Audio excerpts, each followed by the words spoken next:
terima kasih. Assalamualaikum warahmatullahi wabarakatuh.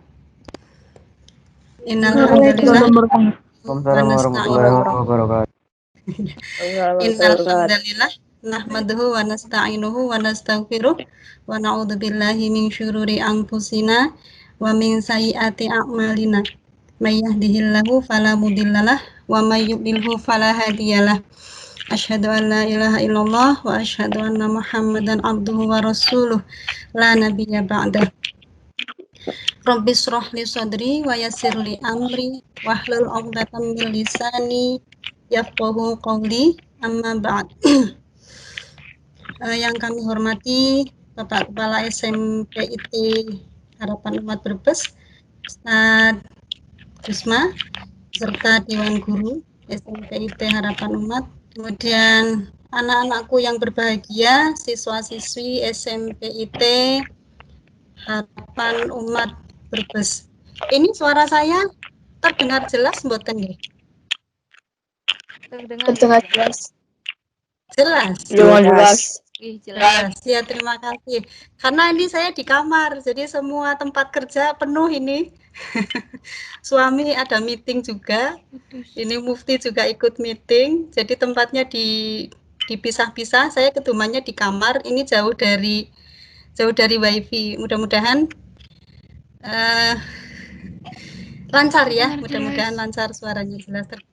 Baik anak-anak yang berbahagia, alhamdulillah pada kesempatan malam hari ini Allah mempertemukan kita dalam momen TBQ, Tamasya Bersama Quran. Itu momen semesteran, momen unggulan di SMPIT Harapan Umat ini, dalam keadaan iman, Islam, dan insya Allah istiqomah ya, sampai nanti akhir hayat. Nah, anak-anak yang berbahagia, ini hari keberapa TBQ-nya? Silahkan dinyalakan mic-nya. Hari ke-1. Hari ke-1 apa hari kedua? Kedua. Hari kedua. Ya. Menjelang 2. Alhamdulillah sudah masuk ke hari kedua ya dari kemarin. Sudah tercapai berapa juz tilawahnya? Silahkan dibuka lagi mic-nya. Ada yang sudah 1 juz sampai dengan malam hari ini? Yang sudah 1 juz ada? Mbak Hani, Mas Sudais, Mbak Afa, Mas siapa lagi nih? Mas Rahmana Afta. Mbak Hani sudah berapa juz Mbak Hani?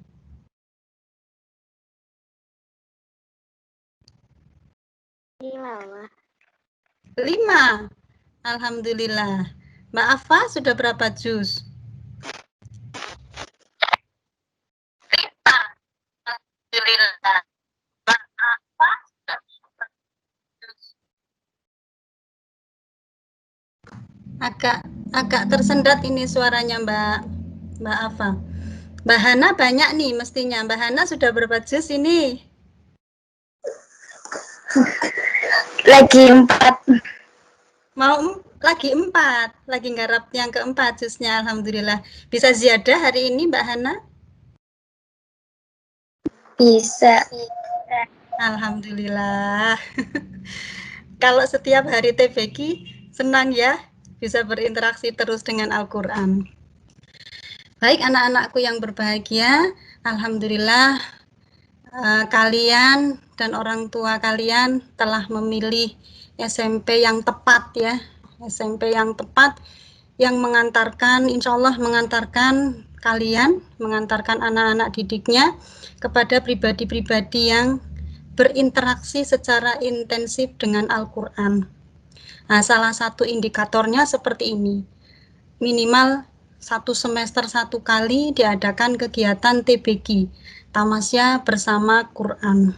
Jadi anak-anak yang dulu daftar ke SMPIT-nya itu gara-gara tidak diterima di SMP negeri, sekarang istighfar. Yang dulu masuk di SMPIT Harumnya gara-gara di pondok. Jadi dulu pilihan pertamanya di pondok di luar kota, entah di mana-mana. Kemudian tidak betah.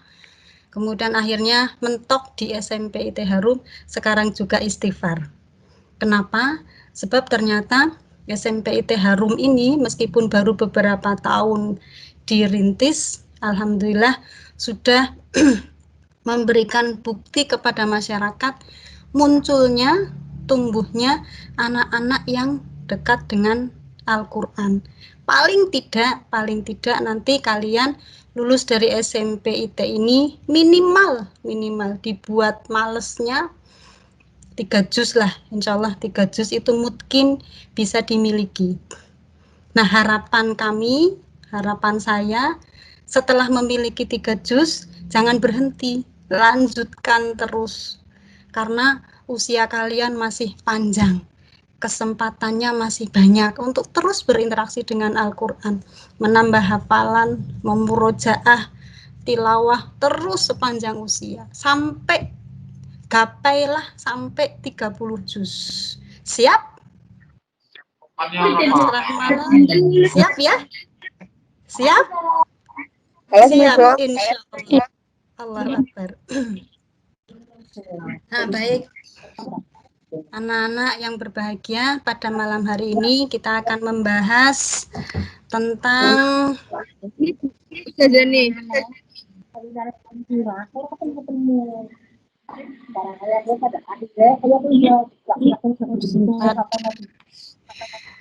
ya, silahkan mic-nya di mute lagi, dimatikan lagi.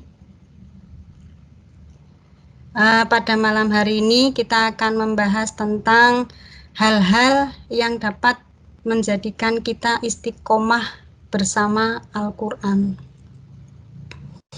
Hal-hal yang dapat menjadikan kita istiqomah bersama Al-Quran. Nanti kita akan membahas 4 hal yang insya Allah dapat menjadikan kita istiqomah bersama dengan Al-Quran. Yang pertama adalah niat yang benar.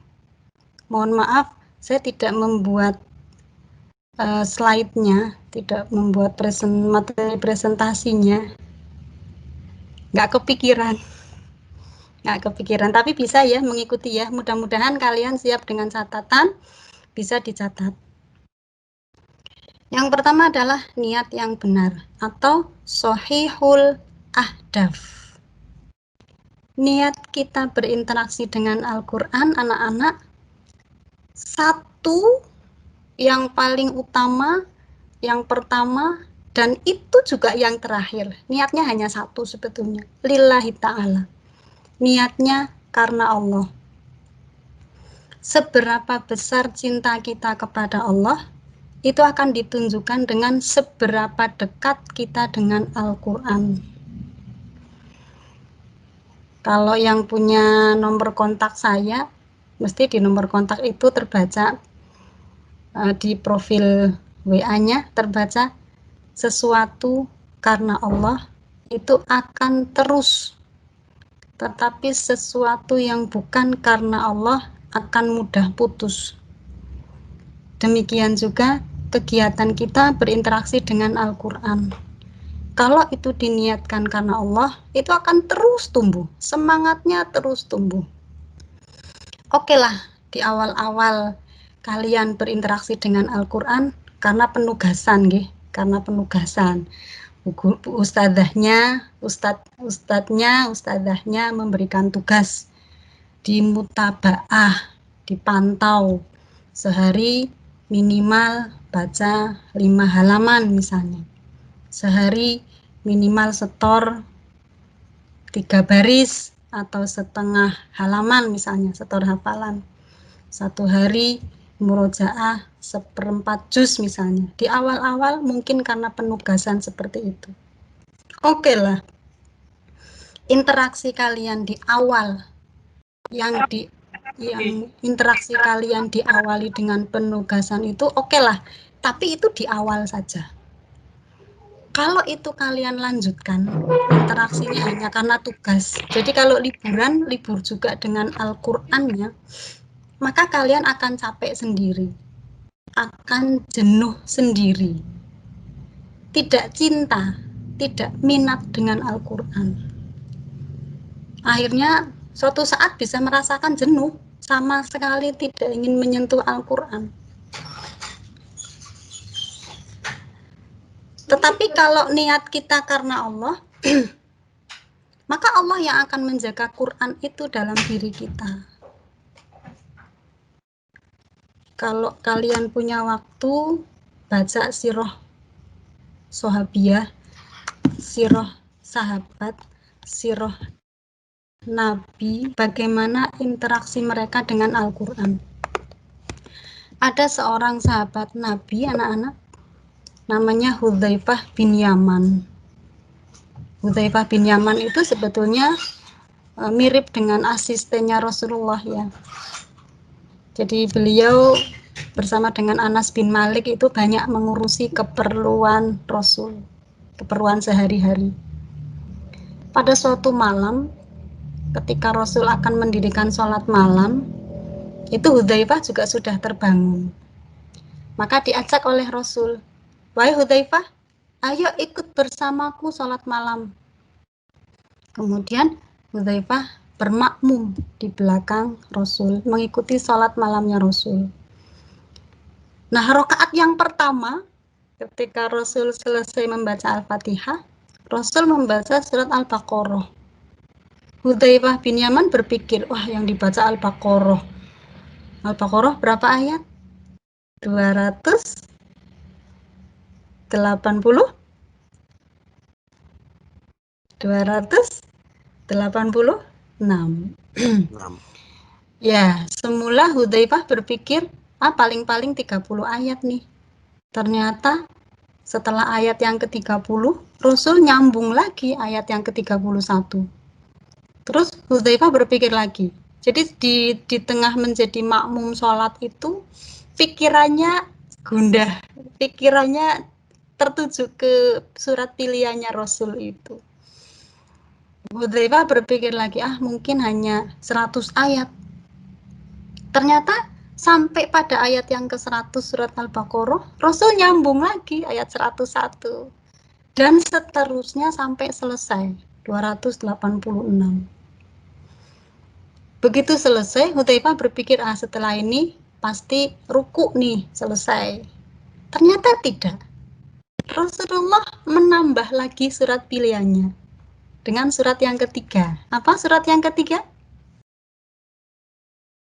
Surat Ali Imran. Ali Imran dulu ya, surat yang ketiga Ali Imran. Surat Ali Imran berapa ayat? 200. Surat Ali Imran itu 200 ayat. Rasul menyelesaikan surat Ali Imran. Hudzaifah berpikir lagi, paling nanti begitu selesai Ali Imran ini langsung ruku. Ternyata tidak. Rasul nambah lagi dengan surat pilihan berikutnya. Setelah surat Ali Imran apa? Surat yang keempat, An-Nisa. Surat An-Nisa. Sampai selesai. Baru setelah akhir An-Nisa, beliau kemudian ruku. 3 surat panjang-panjang. Lebih dari 4 juz itu ya. Lebih dari 4 juz. Itu rakaat pertamanya.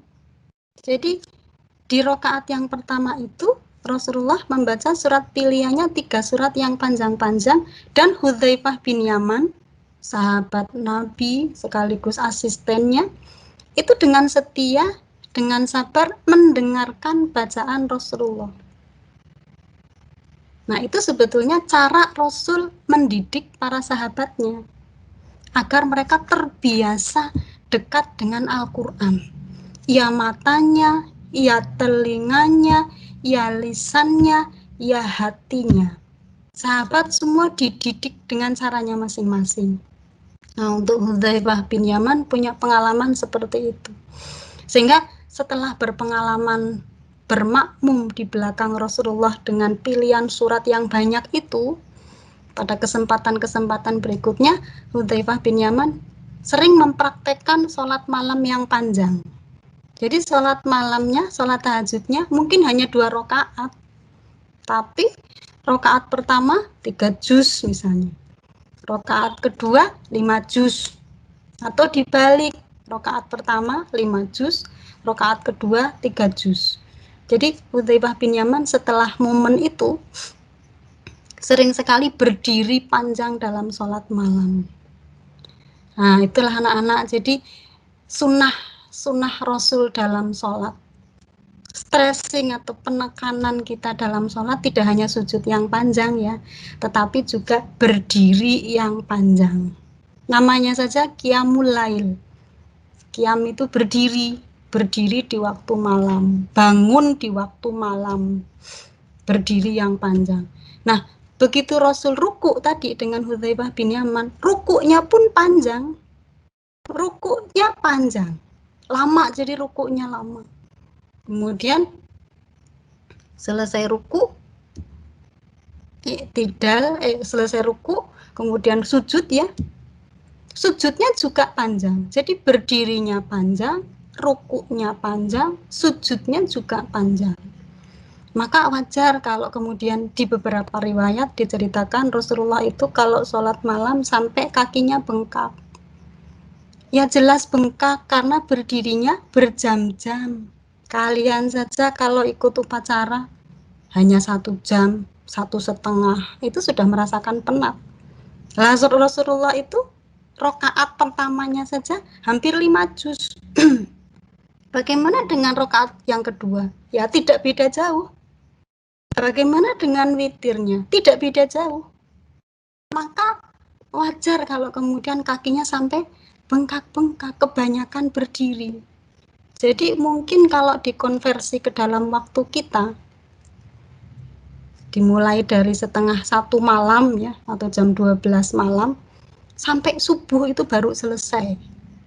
Model qiyamul lailnya Rasulullah dengan Hudzaifah bin Yaman seperti itu.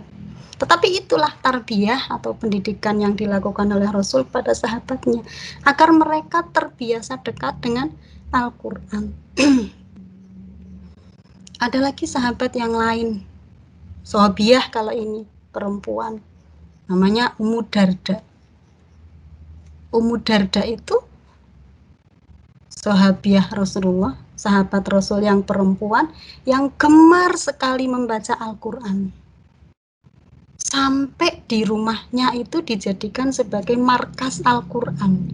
Kalau zaman sekarang dibuat rumah Quran. Jadi beliau mengajarkan Quran kepada perempuan-perempuan mukmin yang lain di sekitarnya. Itu Ummu Darda.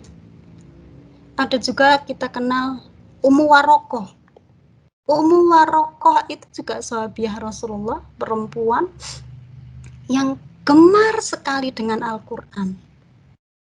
Sudahlah dia penghafal, mutkin, hafalannya mutkin, senang ikut kajiannya Rasulullah. Sampai ketika Rasulullah wafat, itu Ummu Warokoh menangis tak henti-hentinya. Menangis, beliau itu lama sekali. Ketika dihampiri oleh Umar bin Khattab, wahai Ummu Warokoh, bukankah engkau tahu bahwa Rasulullah itu manusia? Suatu saat beliau dipanggil juga oleh pemiliknya. Maka Ummu Warokoh menjawab, wahai Umar, aku tidak bersedih dengan kematian Rasulullah. Aku tidak sedih dengan wafatnya Rasulullah. Aku menyadari beliau manusia yang suatu saat akan kembali kepada Tuhannya. Tetapi aku sedih karena apabila Rasulullah wafat, berarti tidak ada lagi Quran yang turun. Aku tidak bisa menghafal lagi, tidak bisa menambah tilawah lagi. Berarti Quran selesai hanya di situ. Itu jawabannya Ummu Warokoh. Saking cintanya dengan Quran. Jadi para sahabat zaman dulu itu, didikannya Rasulullah itu karena niatnya sudah benar ya, niat beral-Qur'annya, niat dekat dengan Al-Qur'annya sudah benar, maka semangatnya terus menyala, terus membara. Jadi hampir semua sahabat Rasul itu berazam, bertekad, kalau nanti mati, mereka kembali kepada Allah, mereka harus membawa Quran di dadanya. harus membawa Quran di dadanya. Kalaupun tidak sampai 30 juz, ya semampunya, sekuat kemampuan mereka. Ya, tidak semua sahabat Rasul itu ahlul Quran ya, tidak semua sahabat Rasul itu hafal 30 juz memang, tidak semuanya, tetapi banyak yang hafal 30 juz.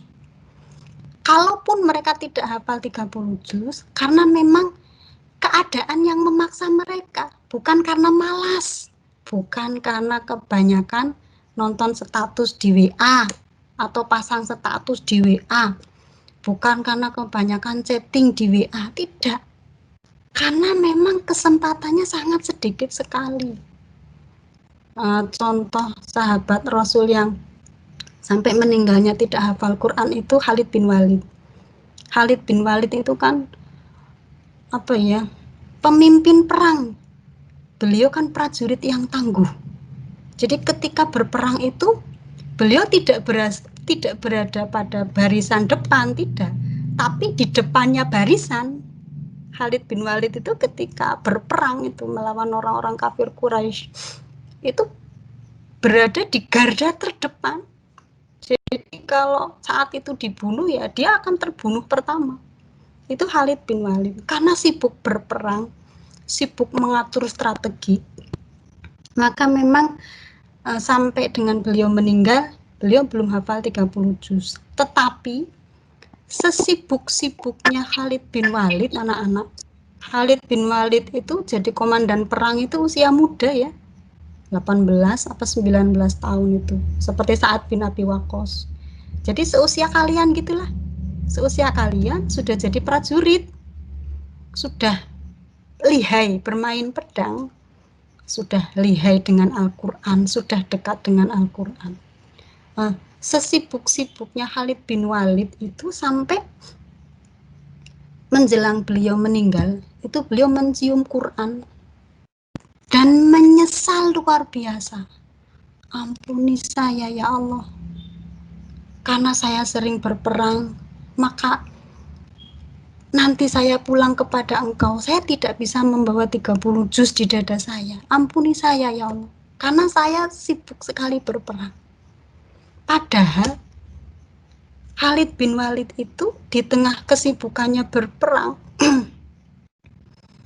beliau masih bisa menghatamkan Quran dalam 10 hari. 10 hari hatam. Jadi satu hari berapa? 3 juz ya.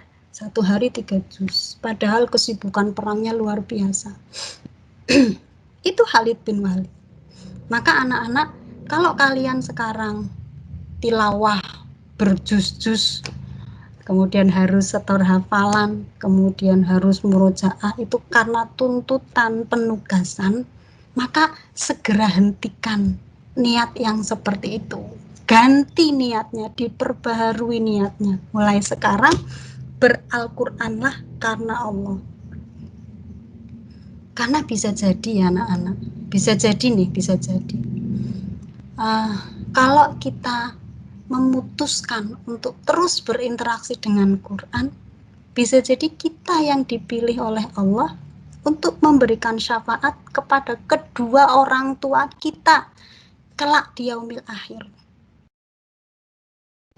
Kalian pasti sudah sering diceritani sama ustadz-ustadzahnya ya, bahwa orang-orang yang hafal Quran, para ahlul Quran, itu berwenang, memiliki kewenangan untuk memberikan syafaat pada 10 orang yang dia cintai. Syafaat pada 10 orang yang dia cintai. Dan kedua orang tuanya akan diberikan mahkota. Jadi dia akan memakaikan mahkota kepada kedua orang tuanya dan memakaikan jubah, semacam baju ya, gamis, semacam gamis yang terangnya lebih terang dari cahaya matahari. Bisa jadi yang dipilih oleh Allah untuk menyelamatkan kedua orang tua kalian itu ya kalian itu yang sekolahnya di SMP IT Harapan Umat itu, yang setiap hari diomongi, dinasehati, disuruh oleh ustadz-ustadzahnya untuk terus tilawah, terus murojaah, terus ziyadah. Bisa jadi kita ini loh yang dipilih oleh Allah. Apa kita tidak bangga? Apa kita tidak senang? Maka jangan sampai pilihan Allah ini putus di tengah jalan. Teruslah dengan Quran.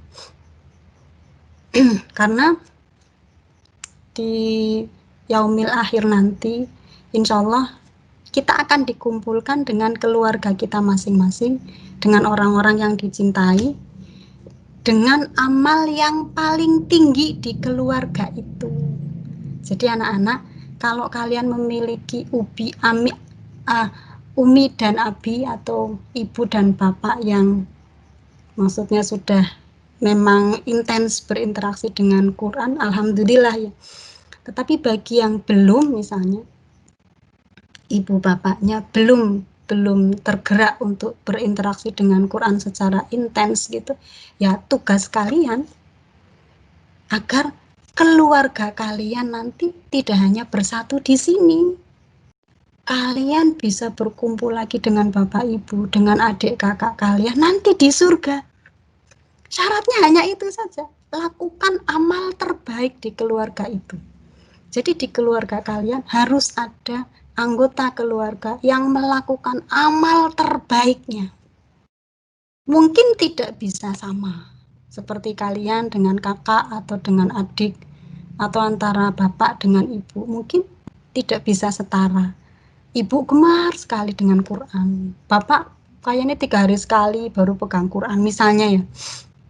Atau sebaliknya, bapak hampir tilawah tiap hari minimal 1 juz, tapi ibu sibuk masak, sibuk bikin jajan, sampai megang Qurannya hanya sewaktu-waktu. Itu pun baru pegang sebentar, sehari 2 hari, habis itu haid. Berhenti lagi nggak megang Quran. Maka kalianlah beramal sebaik mungkin, sebanyak mungkin, setinggi mungkin.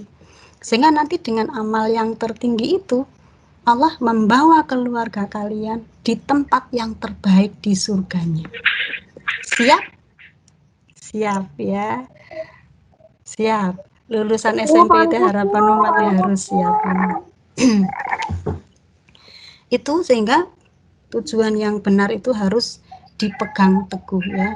Kalau sewaktu-waktu niat kita belok misalnya, sekarang kan banyak SMA negeri ataupun swasta yang menawarkan masuk ke SMA itu dengan prestasi tahfidz ya, prestasi hafal Quran.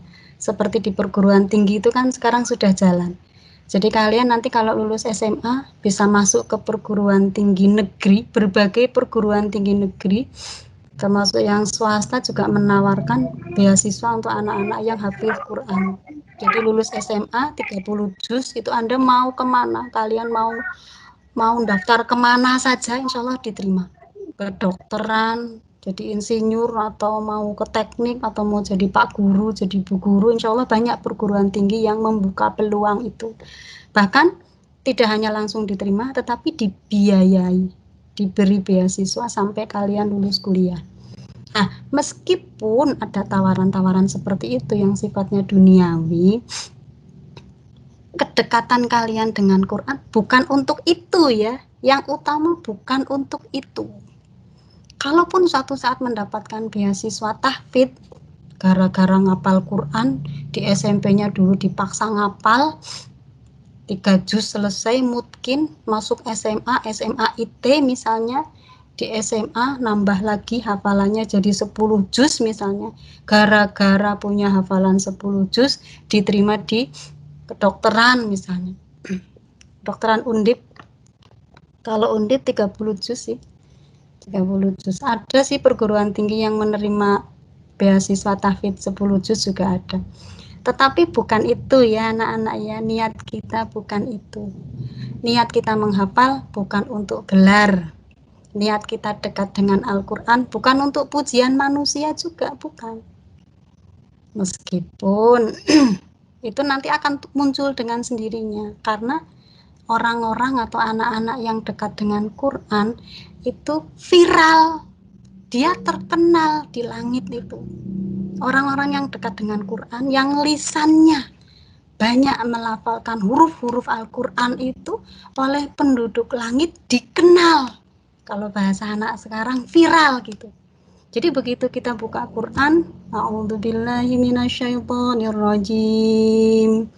Itu di langit malaikat sudah mulai, wah ini Hani nih, ini Hana nih, suaranya Hana, ini suaranya Afa nih, ini suaranya Hafid nih, sudah pada geger di langit itu. Saking seringnya kita melafalkan Quran. Nah, kalau sudah terkenal di langit, insya Allah malaikat akan mendoakan kita. Apalagi ketika kalian setoran ke ustazah, atau kalian dengan sesama teman itu membuat halakoh Quran gitu, membuat kelompok Quran. Seperti pertemuan kalian dulu ketika PTM kan ada ya, BPI Bina Pribadi Islam. Kan ada baca Qurannya. Itu kan sama juga dengan halakoh Quran. Orang-orang yang berada dalam halakoh Quran itu seperti kita lah saat ini. Meskipun tidak secara langsung membaca Quran, tapi yang kita bahas kan Quran juga saat ini. Maka di riwayat Bukhari itu, hadis riwayat Bukhari itu, orang-orang yang tengah melakukan halakoh Quran seperti kita saat ini, berada dalam majelis Quran saat ini, akan mendapatkan beberapa hal.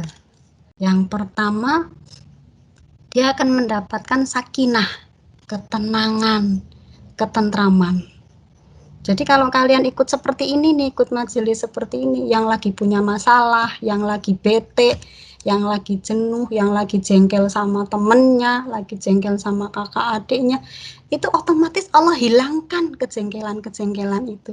Allah hilangkan gundahnya, Allah hilangkan galaunya. Yang ada sekarang rasanya tenang. Bahkan untuk orang-orang yang berada di majelis Quran seperti saat ini karena terpaksa. Jadi seperti kalian ini bisa jadi ikut, bisa jadi keikut sertaan kalian di sini, di majelis ini karena dipaksa sama wali kelasnya misalnya ya. Bahkan untuk orang-orang yang terpaksa seperti itu, untuk anak-anak yang terpaksa seperti itu, Allah tetap turunkan ketentraman. Hati kita tetap tentram di sini. Kemudian apalagi yang diberikan oleh Allah pada orang-orang yang dalam majelis Quran seperti ini? Diberikan kasih sayang. Jadi orang-orang itu akan mendapatkan rahmah, mendapatkan kasih sayang dari Allah. Kemudian berikutnya dia akan disebut-sebut oleh Allah namanya di hadapan para malaikat.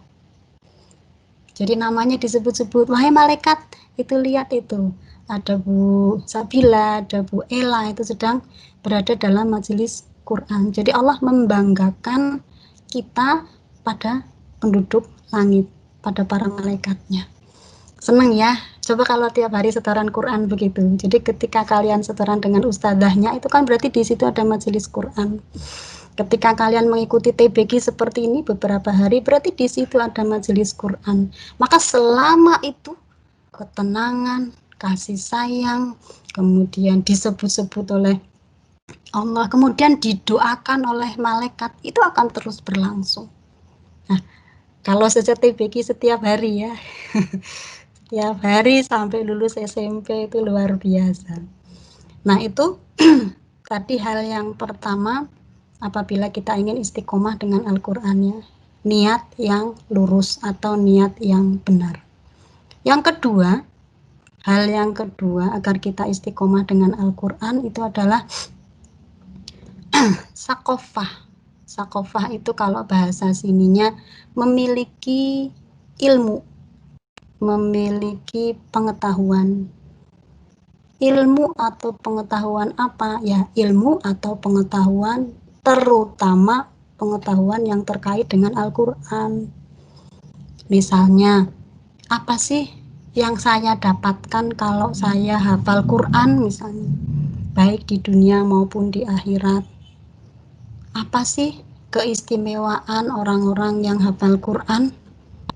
Entah di dunia, entah di akhirat. Kita harus sering menggali ilmunya agar ada semangat untuk terus berinteraksi dengan Al-Quran. Orang-orang yang dekat dengan Al-Quran, yang selalu membaca, syukur-syukur menghafal, kemudian setelah punya hafalan dimurojaah atau diulang-ulang terus hafalannya, maka orang-orang itu disebut sebagai ahlul Quran atau ahlullah. Ahlullah itu kalau para ustadz, para musyrif, para musyrifah, para mufasir itu mengartikan keluarga Allah. Ahlullah itu keluarga Allah. Jadi Rasulullah itu pernah ngobrol dengan para sahabat.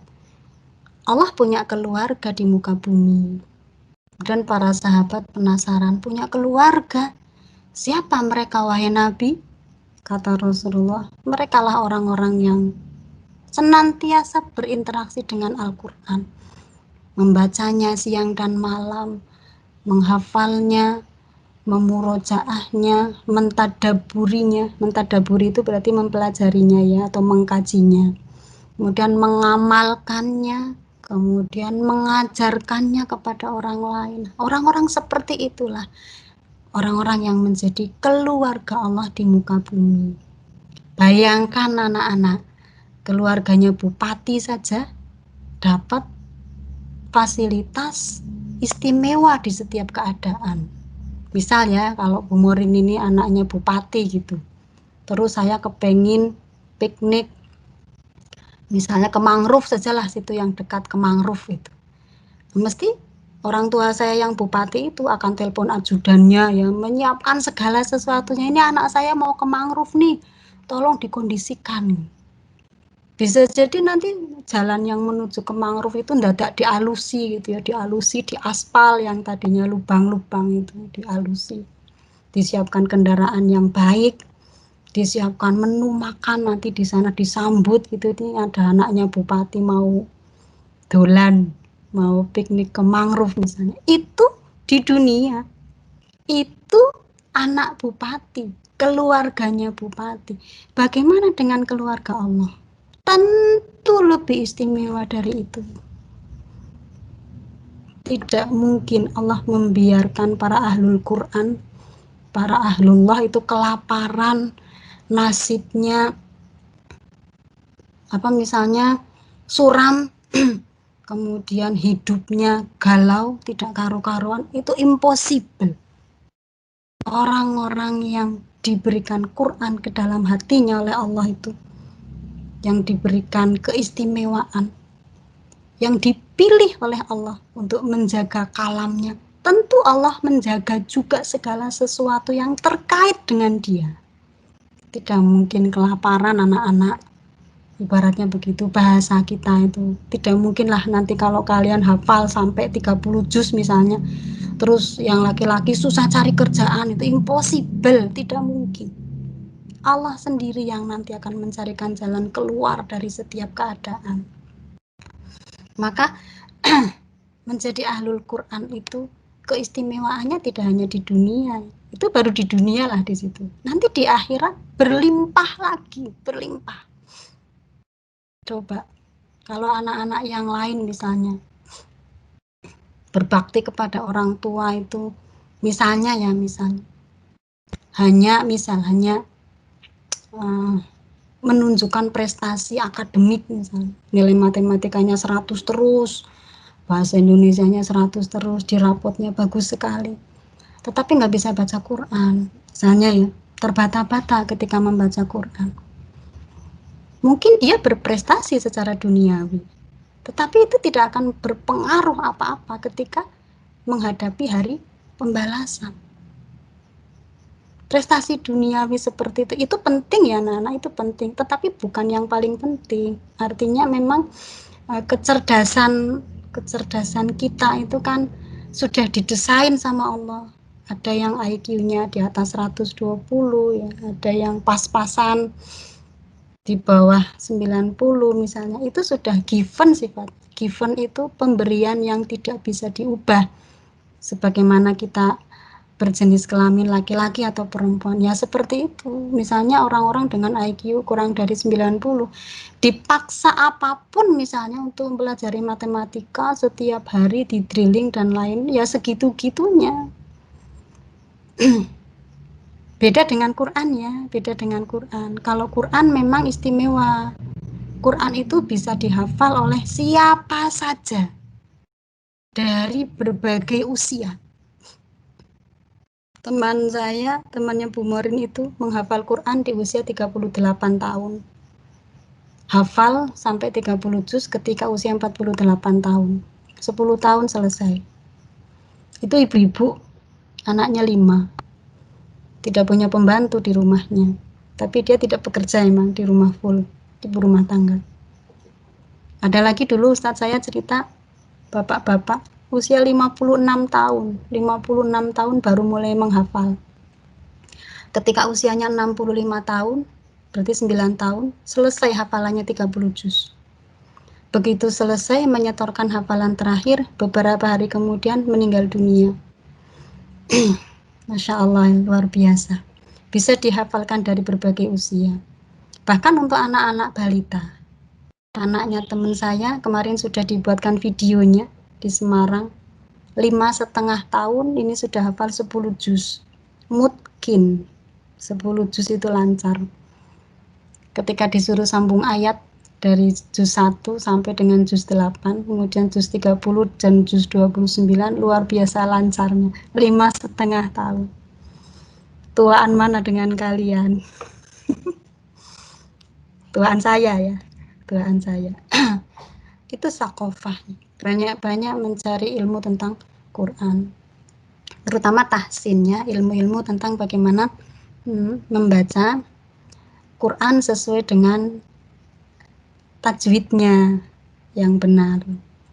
Nah, itu yang kedua, sakofah. Kemudian yang ketiga, anak-anak, hal-hal yang akan membuat kita istiqomah dengan Al-Quran itu adalah, kalau dalam bahasa Arabnya, mukabadah. Mukabadah. Ya, muka badak gitu. Kalau bahasa kitanya muka badak. Tapi pakai H ya, muka badah. Muka badah itu artinya cuek. Cuek. Kok cuek, Bu? Ya, maksudnya cuek itu ketika kita sudah mulai berinteraksi dengan Al-Quran secara intens, setan, gangguan, hambatan itu akan terus datang menguji kita, anak-anak. Jadi karena menghafal Quran terutama ya, menghafal Quran itu sesuatu yang spesial, maka jelas itu akan menimbulkan ketidaksukaan pada orang-orang yang tidak suka. Setan misalnya, setan itu gemes sekali dengan orang-orang yang membuka Quran mulai dengan ta'awud, basmalah, tilawah, itu gemes sekali. Lebih gemes lagi kalau sudah mulai menghafal, karena menghafal Quran itu memang istimewa. Jadi pilihan orang-orang yang dipilih oleh Allah bisa menghafal Quran seperti kalian itulah. Maka bersyukurlah sekolah di SMP IT, lingkungannya mendukung, ustadz-ustadzahnya memotivasi terus-menerus, berbahagialah. Jadi banyak teman untuk terus berkembang bersama dengan Al-Quran. Jadi ketika ujian datang, malas misalnya ya, rasa malasnya datang, kemudian baru ziyadah 3 baris misalnya, baru mau ke baris keempat matanya sudah ngantuk, maka teruskan saja. Kalau kalian targetnya sekali duduk ziyadah atau menambah hafalan baru 1 halaman, lanjutkan sampai selesai 1 halaman. Entah itu ngantuk, entah itu malas, entah itu kepengen sekali membuka HP, entah itu kepengen sekali ngapain gitu ya keluar, hilangkan semua, cuek aja gitu, cueklah sampai ngantuknya itu tunduk kepada kita gitu, sampai malasnya itu tunduk kepada kita. Jadi bukan kita yang tunduk kepada malas, malasnya yang tunduk kepada kita. Saking susahnya menggoda kita gitu. Sampai setannya itu nyerah. Udah kamu ngapal aja deh. Aku kalau ganggu kamu ngapal, kamunya juga tidak terganggu. Kalau kamu ngantuk, wudhu lagi, terus meneruskan hafalanmu, meneruskan tilawahmu. Udahlah kamu tilawah aja deh, nggak apa-apa. Aku mau ganggu orang lain aja. Sampai setannya nyerah begitu. Cuek aja. Itu. Jadi mukabadah. Cuek karena tidak mungkin menjadi ahlullah, tidak mungkin menjadi keluarga Allah tanpa ujian. Tidak mungkin ya, di ayat-ayat Al-Quran itu Allah tidak mungkin membiarkan kamu beriman atau menyatakan diri beriman sampai kamu lulus dalam setiap ujian yang Allah berikan. Nah, termasuk ujiannya para ahlul Quran. Nah, di usia-usia kalian itu terutama, kan pengen main ya, masih kepengen main, masih kepengen suka jalan-jalan, masih suka main game. Itulah tantangannya. Seberapa besar cinta kalian kepada Allah, sebesar itu pula nanti kemampuan kalian menundukkan hambatan-hambatan itu.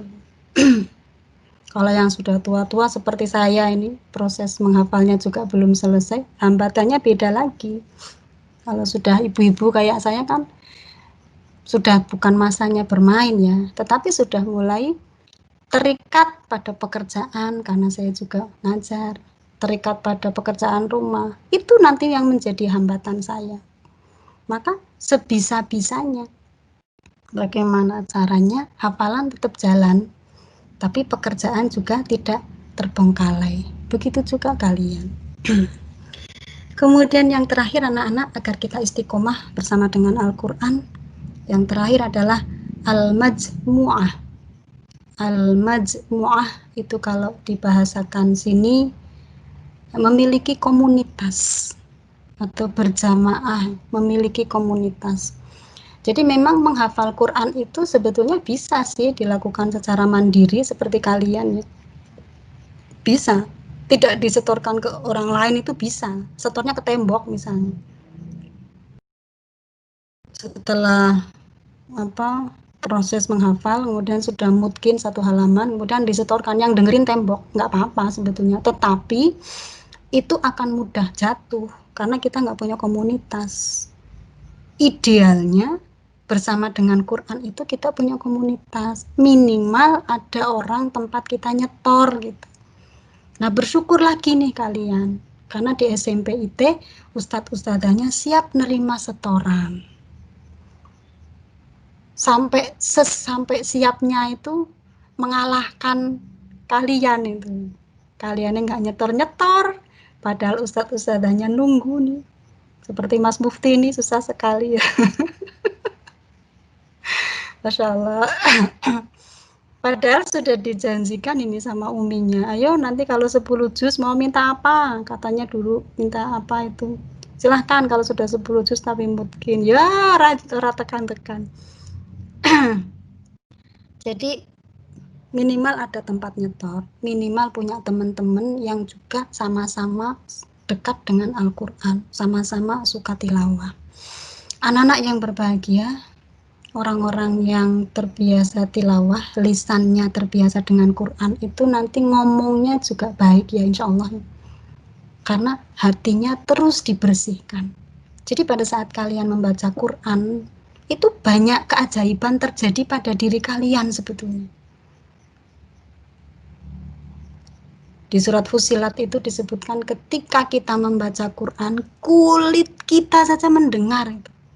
Kulit kita ikut mendengarkan dan ikut menjadi saksi nanti di yaumil akhir ketika kita divonis oleh Allah masuk neraka. Nanti kita besar, ya Allah, saya saksi ini orang ini nih dulu ketika di dunia sering tilawah, sering membaca kalammu siang dan malam. Itu kulit kita. Di dalam tubuh kita, sel-sel, jaringan kulit, jantung, lambung, ginjal, semuanya bergetar, ikut mendengarkan bacaan yang kita baca. Makanya ketika membaca Quran, dianjurkan disuarakan, dikeraskan, minimal terdengar oleh telinga kita, sehingga seluruh organ tubuh kita itu bergetar, mendengar, dan mereka akan menjadi saksi. Itu ajaibnya di situ, salah satunya. Keajaiban yang lain ketika kalian sedang tilawah, kalau para peruqyah menganjurkan, silahkan sambil bawa air minum. Air minum di gelas, tapi air putih ya, air putih yang adem. Taruh aja di gelas, di samping kalian baca Quran. Kalau kalian baca Quran sampai 1 jam misalnya, 1 jam sekali duduk, coba ya dipaksa ya, di awal-awal dipaksa. Sekali duduk 1 jam coba. Kalau belum bisa ya setengah jam sekali duduk. Tidak ngantuk, tidak malas, tidak sambil rebahan, tidak sambil berbaring, tapi betul-betul duduk. Baca Quran setengah jam. Nanti kalau sudah bisa, meningkat 1 jam. Kalau sudah bisa, meningkat lagi 2 jam. Terus sampai seperti Ustadz saya itu 15 juz sekali duduk. Jadi beliau menyelesaikan, itu murojaah karena beliau sudah hafal. Menyelesaikan murojaah itu 15 juz sekali duduk, itu kurang lebih setelah subuh sampai dengan menjelang duhur.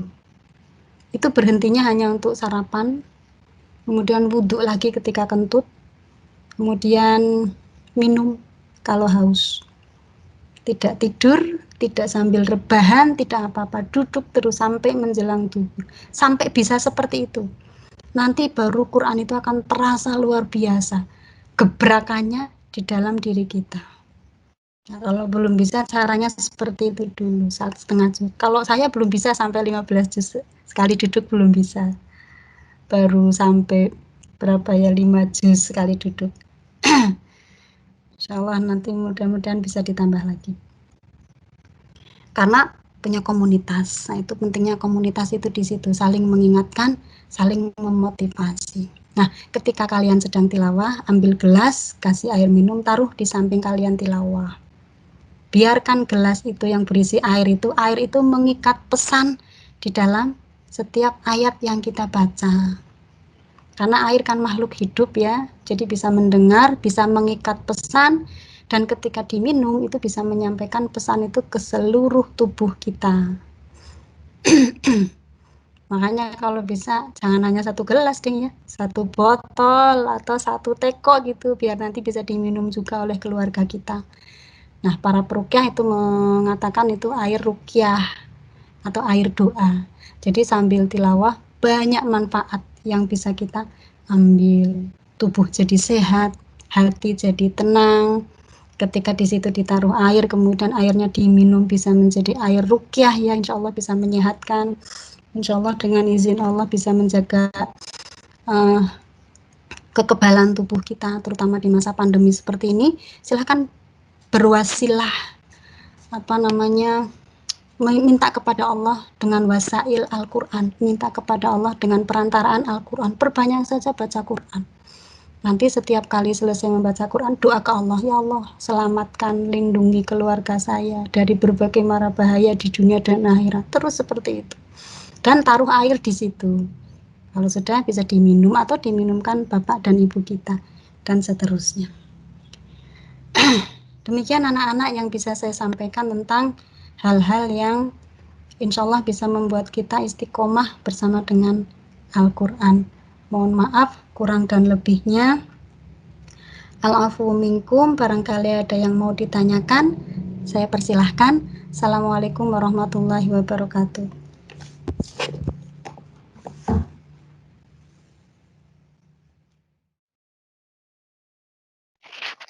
Jadi misalnya kalau mau niat. Salam dulu, Mbak. Salam dulu. Assalamualaikum warahmatullahi wabarakatuh. Waalaikumsalam warahmatullahi wabarakatuh. Ya.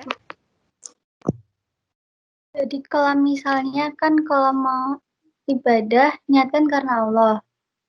Nah, terus biar bisa ikhlas gitu gimana? Baik, alhamdulillah untuk Mbak Hansa ya. Bagaimana agar kita bisa ikhlas? Gini Mbak, ikhlas itu kan perbuatan hati, ya, perbuatan hati betul itu. Jadi sifat hati tidak bisa diungkapkan dengan lisan. Saya ikhlas loh, saya ikhlas, itu nggak bisa. Itu perbuatan hati. Maka kita sendiri yang tahu. Kita sendiri yang tahu. Kita ikhlas apa tidak. Cirinya begini. Orang ikhlas itu cirinya begini. Ibadahnya akan tetap, akan konsisten, baik di depan orang maupun tidak. Sholatnya tetap khusyuk, baik ketika sendirian maupun ketika bersama-sama dengan orang lain. Itu cirinya ya. Terus bagaimana agar muncul ikhlas di dalam diri kita? Yang pertama berarti kita harus pahami dulu bahwa segala amal yang kita lakukan itu akan diterima oleh Allah, syaratnya ikhlas. Kita sholat, kita baca Quran, puasa, kemudian misalnya ibadah-ibadah nawafil yang lain ya. Kita pahami dulu bahwa amal itu akan nyampe pahalanya. Allah akan terima kalau kita melakukannya ikhlas. Kita melakukannya karena Allah, bukan karena yang lain. Betul-betul karena Allah. Jadi ketika ada sesuatu di dalam hati kita, misalnya sedang baca Quran, tadinya males-malesan gitu ya, males-malesan. Begitu ada busabila misalnya dari kejauhan, sudah nampak mau mendekat, terus dadak bersemangat, itu berarti ada sesuatu di dalam hati kita. Berarti niatnya karena ada busabila gitu, niat semangatnya. Nanti takut diomongi busabila. Jadi kita harus paham dulu seperti itu. Yang kedua, mencintai amalan kita. Mencintai ibadah-ibadah yang kita lakukan. Baca Quran itu akan menjadi ikhlas kalau kita cinta. Cinta kita kepada Al-Quran itu setimbang, sebanding dengan cinta kita kepada Allah. Jadi ketika kita beribadah, udahlah nggak peduli orang lain, ibaratnya seperti itu. Nggak peduli orang lain. Yang penting saya suka. Seperti Rasulullah itu ketika mendidik Hudzaifah bin Yaman. Tadinya Hudzaifah bin Yaman juga tidak ngira. Sholat sampai sepanjang itu nggak ngira. Tetapi begitu selesai sholat, kakinya merasakan pegel gitu ya. Kakinya merasakan tidak enak itu, pegel-pegel. Tetapi ternyata ada hal-hal lain yang dia rasakan. Ternyata rasa tenangnya luar biasa, merasakan kedamaian hati yang luar biasa, yang akhirnya kemudian menjadikan sholat malam panjang itu menjadi sesuatu yang dicintai oleh Hudzaifah. Bahkan ada sahabat lain itu ya, yang sholat malamnya itu menggunakan cara-cara yang ekstrim gitu. Jadi di daerah Arab itu kan kalau musim dingin, itu kan dingin sekali. Dan itu menjadi ujian bagi para sahabat ketika mereka akan melakukan qiyamul lail. Nah, sahabat Rasul itu ada yang caranya unik. Dia ketika musim dingin itu bangun sholat malam, itu sholatnya naik ke atas rumah. Kalau di daerah kita kan pakai genteng ya, kalau di Jazirah Arab pada waktu itu kan enggak. Jadi rumahnya bisa dinaiki gitu, seperti di dak, ada daknya, ada semennya. Naik ke sana, kemudian menggunakan baju yang tipis. Jadi dinginnya angin itu sampai terasa, sampai menusuk tulang begitu. Tetapi mereka melakukannya dengan sangat suka, sangat cinta. Nah itulah bukti, salah satu bukti keikhlasan mereka kepada Allah. Apapun yang terjadi, lakukan. Sama juga seperti kalian, apapun yang terjadi untuk beribadah, lakukan. Sedang sakit misalnya, kalaupun tidak bisa sehari 1 juz, ya sudah, karena sedang sakit bisa setengah juz gitu. Susah sekali bangun, sakitnya harus tiduran terus, ya sudah, murotalnya disetel. itu tanda kita ikhlas.